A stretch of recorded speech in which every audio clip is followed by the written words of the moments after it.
Welcome to the Voices of Homelessness podcast. I'm your host, Donald Whitehead. I'm the executive director of the National Coalition for the Homeless. The Voices of Homelessness is a podcast so that people like yourself who are listening or watching are able to get a real picture of who people experiencing homelessness are in America.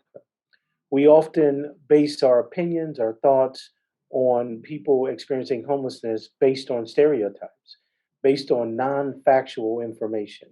Well, tonight, this evening, this afternoon, whenever you're watching, we want you to really listen to the voices of homelessness. We thank you for being here.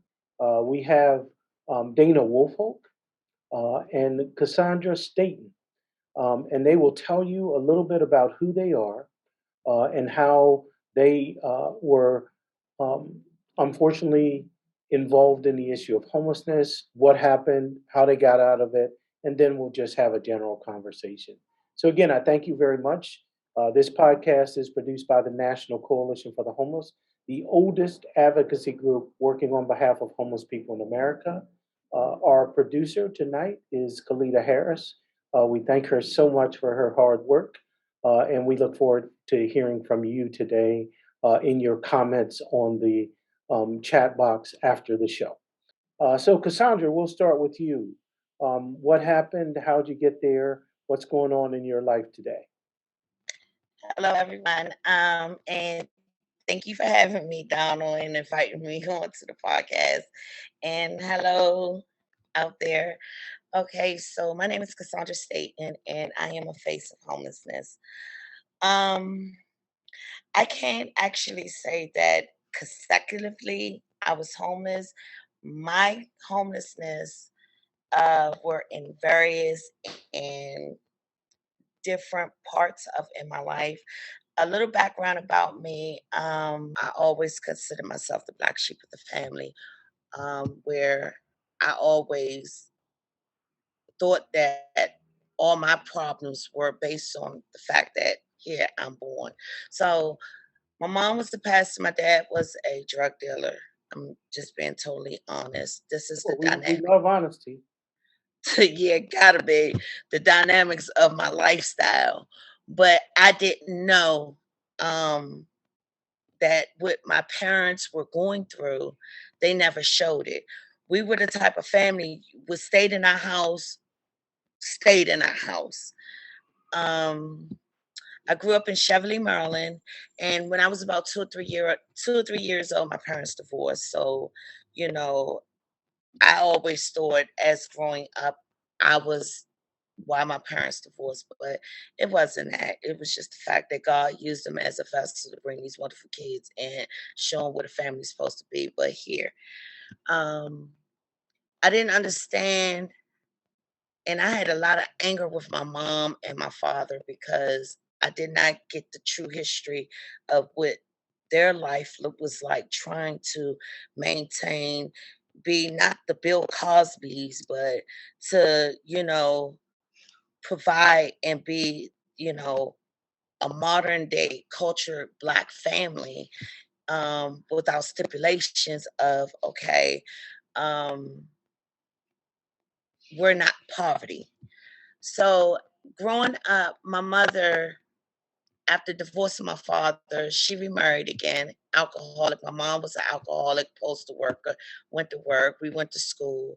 I was a latchkey kid, and it takes a village to raise kids, but at that time, like I said, you got to understand where you come from. So at the very tender age of 6, um, my trauma started. My reality was 2 family members had took my innocence at a young age. It was nothing that I really talk about. I didn't make me watch, but at that time, 6 years old, they were 18. That's where in my mind, I had already started thinking something was wrong with me, but here's how my onions and my layers came upon. I was a kid, 9 years old. Who would ever think that a child like this I tried to commit my first suicide at 9 years old. Part of my homelessness started at a young age because at the end of the day, when our furniture and clothes going out the window, when he goes into a fit of a rage, we're outside. Police call my father, come get your kids. This was on a regular. As time went on, I had to learn how to be a survivor and exist in this world at all in one time and be a child. It took away from my innocence, took away from my childhood, but I continuously to experience trauma after trauma after trauma. Make a long story short, with food further, I ended up becoming a teenage mother. I had a baby. I continued high school. I am a rebel, a rebellion.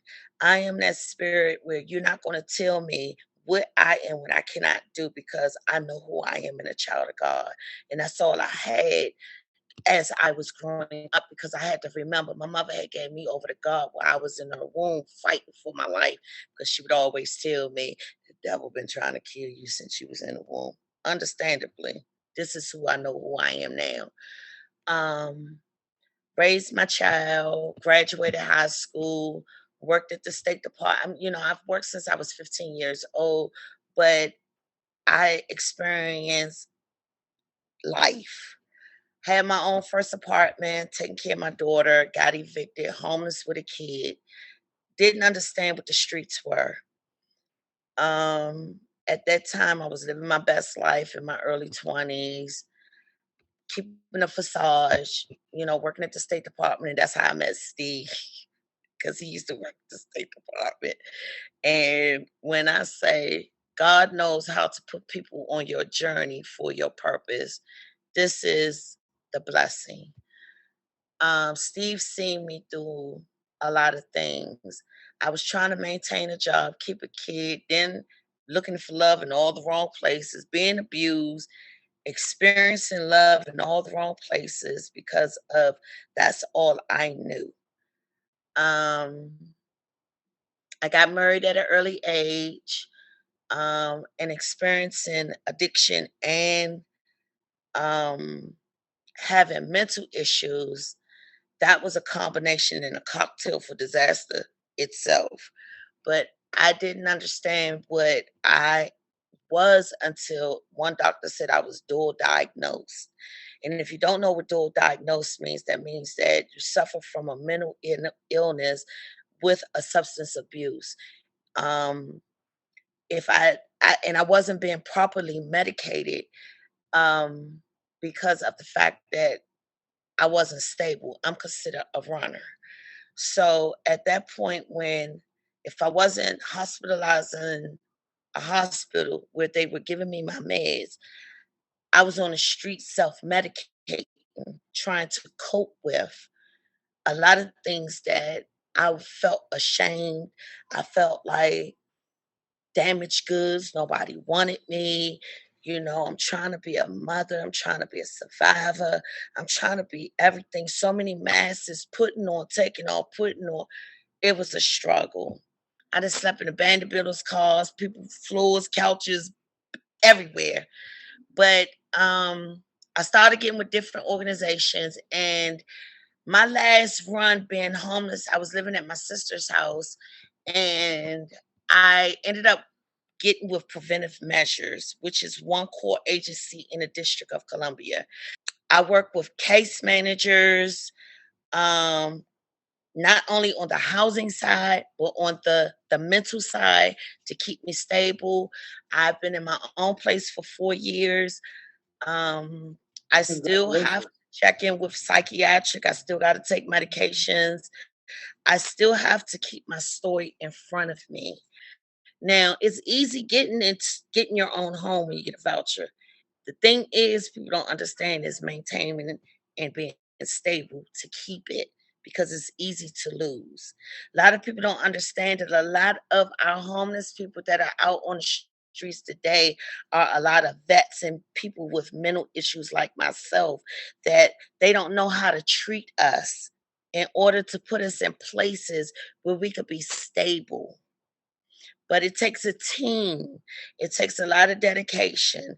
It takes a lot of openness, and it takes a lot of keep telling your story. I didn't mean to take a lot of your time, but I do thank you, and I do hope that one day you'll be able to hear the full version. But where I'm at now, I'm stable, I'm in my own home, and hopefully I don't have to experience it outside no more. So that's Awesome. my story. Well, congratulations, and you have a beautiful home. We can see it in the background. And Thank you. congratulations on maintaining it, getting in there. So we'll go to Dana. Dana, do your best. We still have time. Do your best to give us a little glimpse of who Dana Woolfolk is. My story is a fairly simple one, but an all too common one. I am a native Washingtonian, and I am a product of a loving home. I had two professional parents and two older sisters. Coming up, we did all of the things that the average middle class family did. We took vacations together, we attended church, we sat down and had meals. There was nothing dysfunctional about my family at all.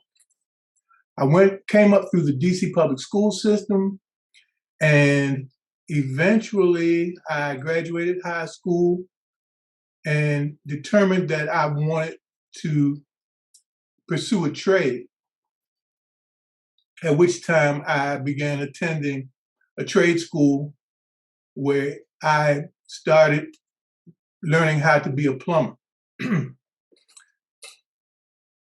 At the same time, I was working at a plumbing supply house, so I had opportunities to work with licensed plumbers in the evening doing side jobs. And I became proficient fairly quickly and eventually started my own contracting business. I went into business with a master electrician. So that gave us a wide variety of projects that we could bid on. Fast forward to the early 80s, and now we are in the midst of the crack cocaine epidemic. And unfortunately, I became one of those casualties of the crack cocaine epidemic. And as a result of that, I eventually was no longer able to keep a roof over my head or pay bills. And of course, I lost the business. So when I tell my story, I like to talk a little bit about what it was like for me, because I lived on the streets for a little bit over 3 years. And I can remember the fear those first nights of what's going to happen to me. Where am I going to sleep? How am I going to eat? I spent the very first night that I was homeless sleeping in the woods, and it was extremely frightening experience.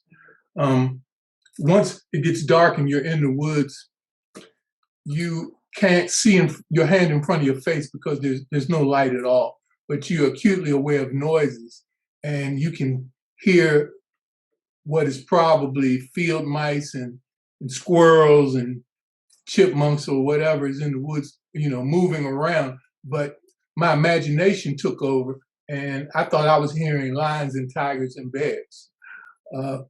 So a very frightening experience. I didn't know how I was going to eat, and the first 5 days I ate nothing. Only thing I had was water. I would drink water because I would walk to the playground and fill bottles out of the trash can. I would go to the water fountain, rinse them out, and fill them with water, and drink as much water as I could until I was full, till I felt full, and to help stave off the hunger. Eventually, I learned about several churches that I could go to and pick up food from their food pantry, and I did that, and I ate a lot of cold canned food.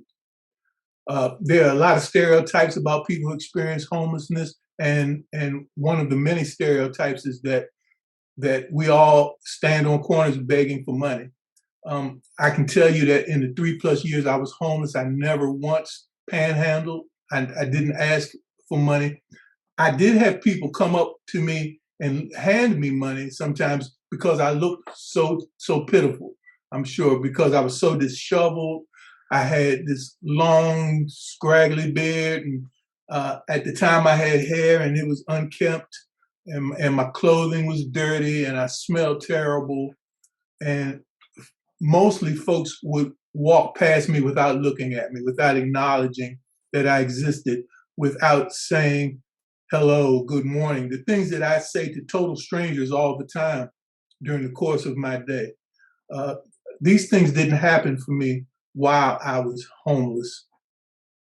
I became very desperate while I was homeless, and I began to lose all hope that I would ever be able to improve my station in life, that I would ever be able to get off of the streets and stop sleeping on concrete and in abandoned cars and in the woods and other places that were unfit for human habitation.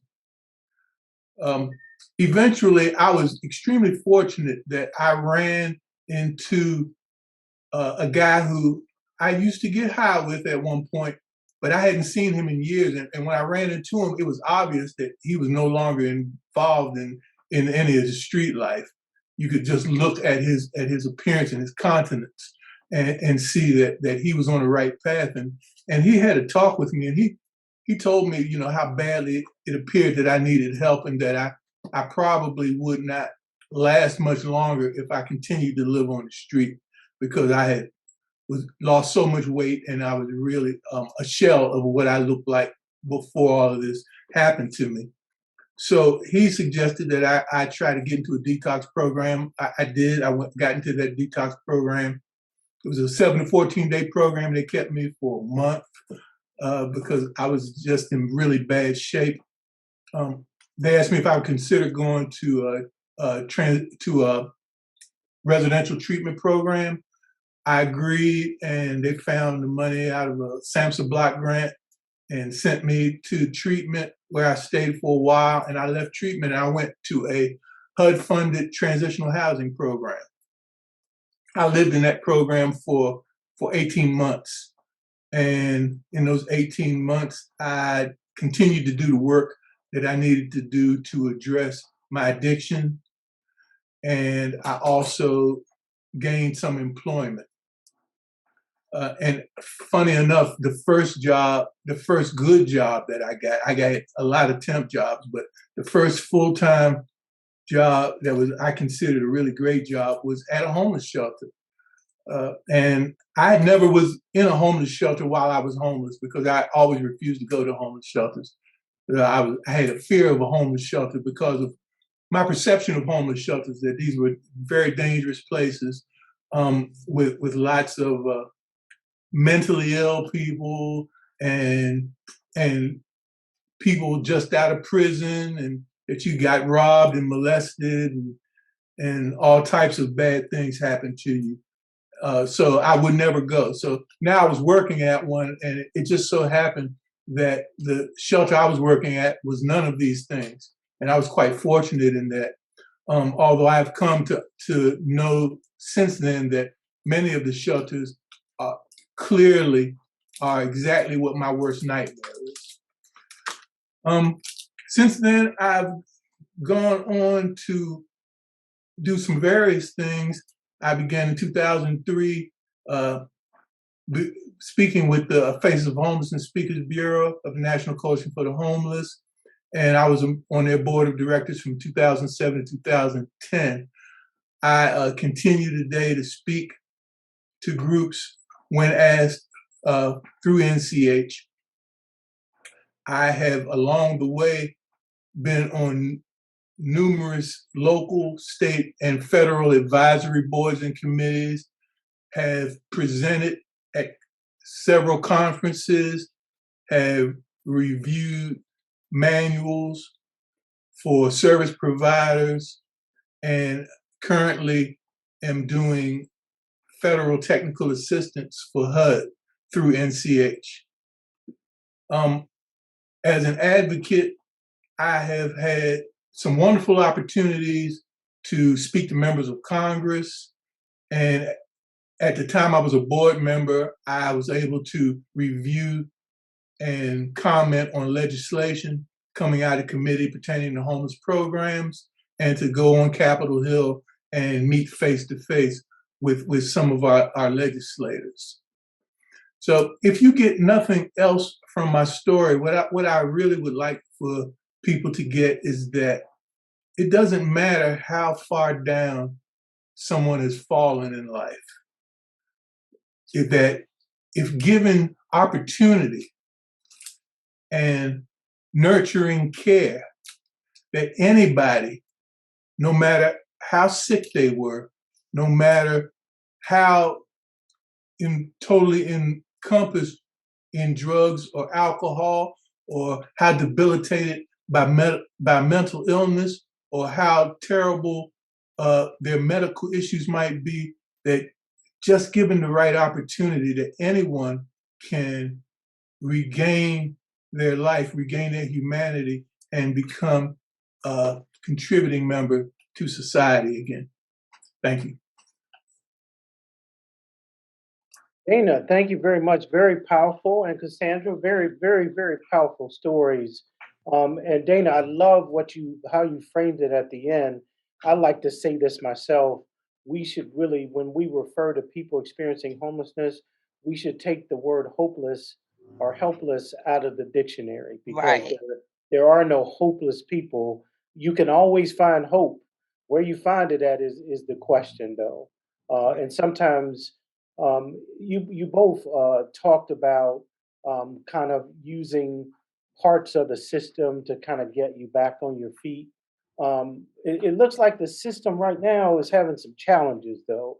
Um, Now, I don't know if you see what I see, but I experienced homelessness myself, Dana. The part of our stories that's similar is that I spent my first night in the woods too. You didn't say anything about those little eyes you see moving around, and that's what really makes you scared. It's pitch black, but you see these two spots moving around. But anyway, what I wanted to say is, like, when I was there, and mine was 20 years ago, Dana, I know yours was some time ago, Cassandra, 4 years ago, we've seen like this tremendous rise in people living outdoors.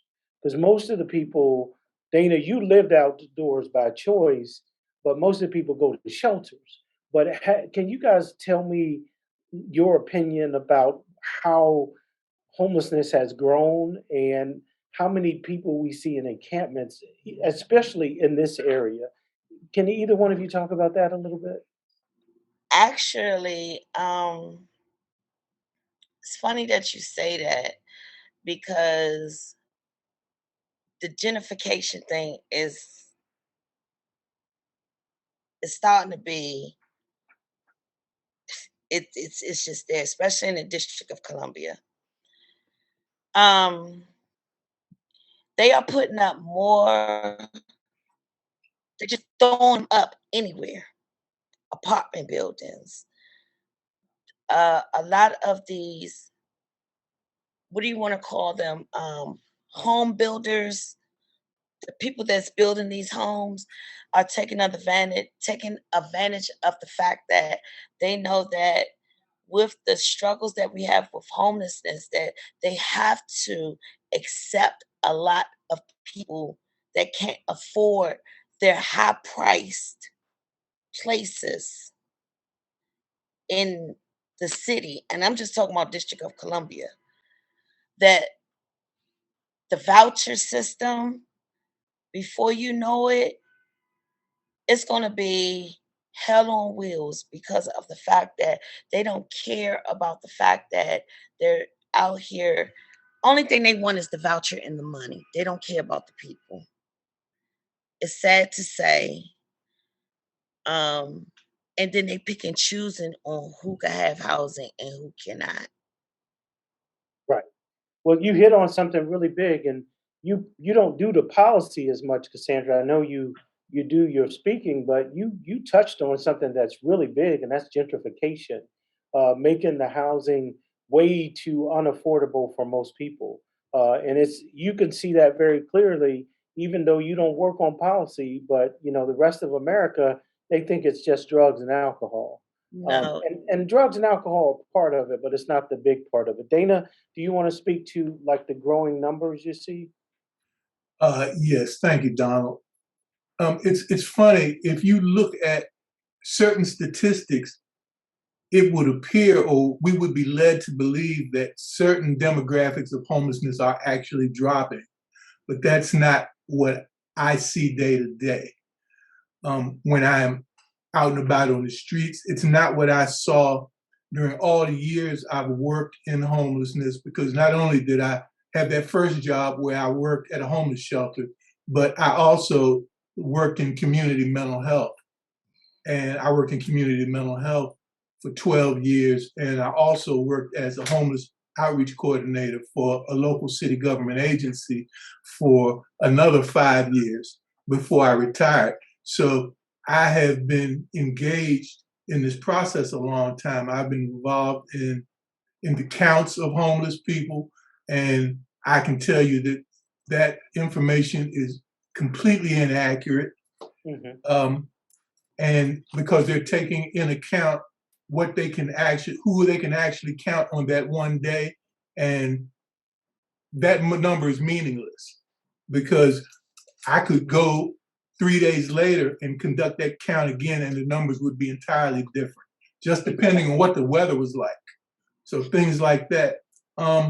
Also, one of the problems is that what I have noticed in more recent years is that shelters don't seem to be as well equipped to take a holistic approach to helping people in their homelessness. Back 20 years ago, you could go to a shelter and they would help you with credit repair. They would get you connected to mental health services. They would get you connected with substance abuse services. They would help you to get job training. If you wanted to take a class at night, they would find you funding. They would do holistic approach to ending your homelessness. Now it's all about, how quick can I get you out the door? Let me see if you qualify on this assessment for rapid rehousing, and whether you have a job or not, we'll put you in a place, in a room, or an efficiency apartment, and hopefully you'll get a job and be able to afford it before the subsidy runs out. And quite frequently, the subsidy runs out and the person can't afford it, and then they're back in that cycle again, that revolving door, back in the shelter. And this is anecdotal information, but I'm getting it from many sources and many people in various jurisdictions around, because I know so many people that work in this field. I have an ear to the streets on this very issue, and this is happening an awful lot. Of course, there continues to be a great lack of affordable housing in the DC metropolitan area.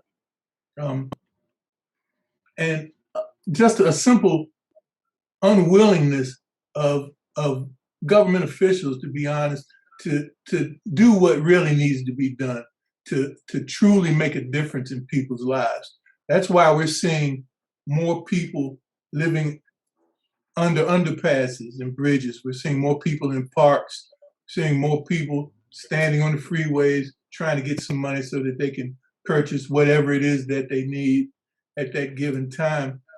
Just yesterday morning, a person in a tent died.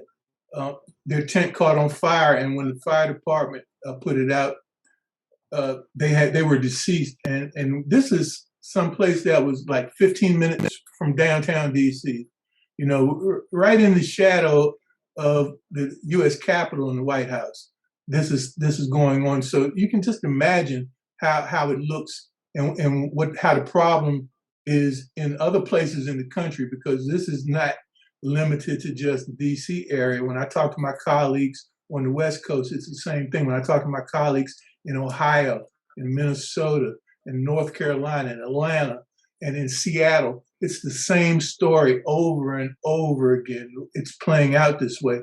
So we really have to rethink and refocus how we're going to address issues of homelessness. We can't do this in a piecemeal way. There needs to be a comprehensive strategy to address these problems. And I think that there are brain trusts who are putting together strategies to make this happen. And I think real soon we're going to see some push in the right direction, and hopefully a growing grassroots movement to facilitate a change, a fundamental change in how we address homelessness in this country. Really important things you said. I mean, just amazing analysis. And, we always try to get to solutions here. You kind of went into a lot of solutions. One of the things that you said that is so powerful is the way we count people in this country. And the other issue is not only who we count, um, not only how we count, but who we count. So there's all these people. If you would have lived with a friend on a porch or wherever, you would not have been counted as homeless because you actually would have been doubled up, and that's not considered homeless. We know there's this whole hidden population, and my belief is that we don't get to those real concrete solutions because we're not willing to count the real number of people that are homeless. You want to talk about that a little bit? Yes, absolutely, Donald.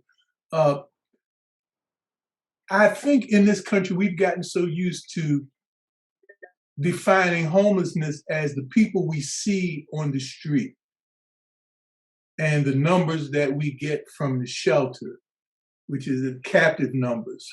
But homelessness can look many ways. It can look at the person, the college student who is doubling up in a friend's dorm room or sleeping on someone's couch.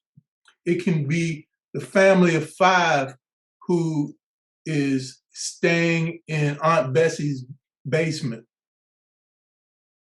because they have lost their job, perhaps, and don't have income, couldn't afford their rent anymore. They don't have a home of their own. They don't have a key to Aunt Bessie's door. They aren't on the lease of someone's apartment. You spoke about staying on a friend's porch. I slept in a friend's backyard once. They would not have found me if they were going out counting homeless. They would never have found me. As a matter of fact, during the 3 years, I can guarantee you, I came in contact with an outreach worker one time when I was sitting in a doorway at a recreation center in the evening after the center was closed. And I'm certain someone probably called and sent them, but I saw an outreach worker one time. So in 3 years, I had one encounter with someone who is involved in homeless services. And other than that, the only contacts that were made were law enforcement contacts who would stop me because of the way I looked and that's what I was doing in the area. And did I have any ID? And did I have any weapons on me? And the other things that we get asked on the street, right, even when we're just sitting peacefully. So, and there are many more ways. Many times, women who are fleeing domestic violence aren't going to be in a position where you can find them to count them unless they are they gonna stay in that situation just to keep from being homeless? Exactly. They have to go to save themselves. But unless they happen to be in a domestic violence shelter, you're not going to get those numbers. If some kind friend or neighbor has taken them in, you're not going to be able to count them. So the number is grossly underreported, and we have to start thinking outside the box when it comes to collecting data on how huge this issue truly is. And because once we do that, then we can ask for the amount of funding that is going to be required to put an end to the problems of homelessness. And what we've done instead of that, Dana, really good point. You can't really solve a problem if you don't know the scale of the problem. And what we've done over and over again in this system is we've convinced ourselves or allowed ourselves to be convinced that it isn't the resources that are keeping us from ending homelessness. It's how well we manage those resources, even though they're not enough to meet the scope of the problem. Cassandra, we wanted to go back to you. We missed you. You mentioned trauma, and trauma is such a prevalent issue. It may not result in people getting to the point where they're in active addiction, but it is something that people carry around, and we don't do enough. Dana said this also. We don't have enough services to really give people what they need, and trauma is something that's really missing. Trauma informed care, really giving people what they need to get over whatever those barriers are, including racism. That's a trauma issue that never gets talked about in shelter. But Cassandra, you go. Let me know what you were talking about with the unemployment shelter. So when it comes to the shelters, I've been in every shelter, every hospital, every rehab. And the funny thing about it is they cater more to the man than they do the women and the children. Because if you look at it, you got more men's shelters out here than you do for women and females with children. And they're about to Absolutely. shut that one down at the Stadium Armory.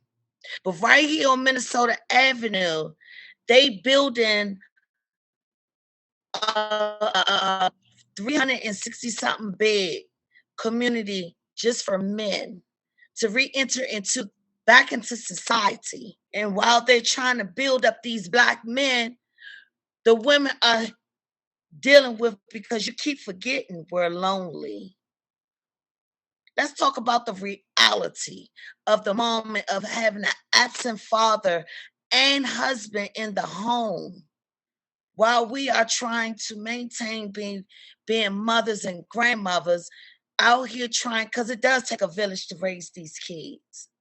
Well, Cassandra, that's what this show is all about, and we really love the issues you brought up. Not only are so the system was never really built for families, and so the shelter there's not enough family shelters. Even when they have family shelters, sometimes the crazy thing, and people would be so amazed to hear this, and I'm glad you brought it up.